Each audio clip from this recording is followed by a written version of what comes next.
നമസ്കാരം മക്കളെ, നമുക്ക് പഠിക്കാം. ഇന്ന് നമുക്ക് ഔ വരുന്ന കുറച്ച് വാക്കുകൾ പഠിക്കാം.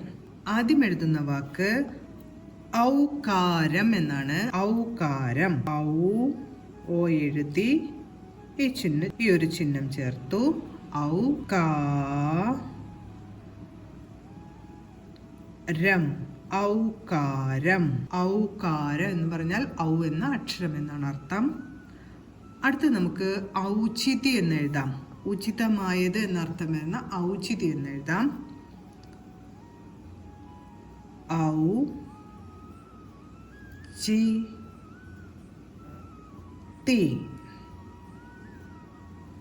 ഔചിതി. അടുത്ത് നമുക്ക് ഔപചാരികം എന്ന് എഴുതാം.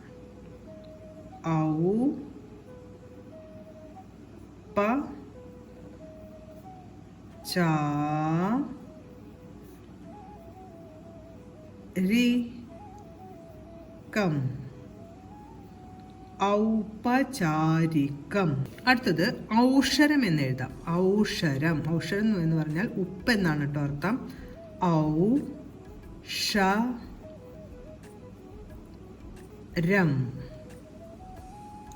ഔഷരം.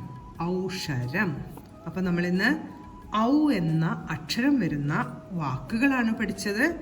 ആദ്യം പഠിച്ച വാക്ക് ഔകാരം. അടുത്തത് ഔചിതി. അടുത്ത വാക്ക് ഔപചാരികം. അടുത്തത് ഔഷരം.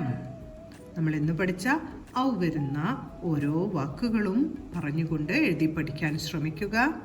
കൂടാതെ മുൻ ക്ലാസ്സുകളിൽ നമ്മൾ ഓരോ ചിഹ്നങ്ങളും അക്ഷരങ്ങളും ഒക്കെ പഠിക്കുമ്പോൾ കൂടുതൽ വാക്കുകളും വാചകങ്ങളൊക്കെ ടീച്ചർ നിങ്ങളെ പഠിപ്പിച്ചിരുന്നു. ആ വാക്കുകളും വാചകങ്ങളുമെല്ലാം ഇടയ്ക്ക് എടുത്ത് വായിക്കുകയും എഴുതുകയും ചെയ്യുന്നത് പഠിച്ചത് മറന്നു പോകാതിരിക്കാൻ നിങ്ങളെ വളരെയധികം സഹായിക്കും. അടുത്ത ക്ലാസ്സിൽ കാണാം മക്കളെ. നമസ്കാരം.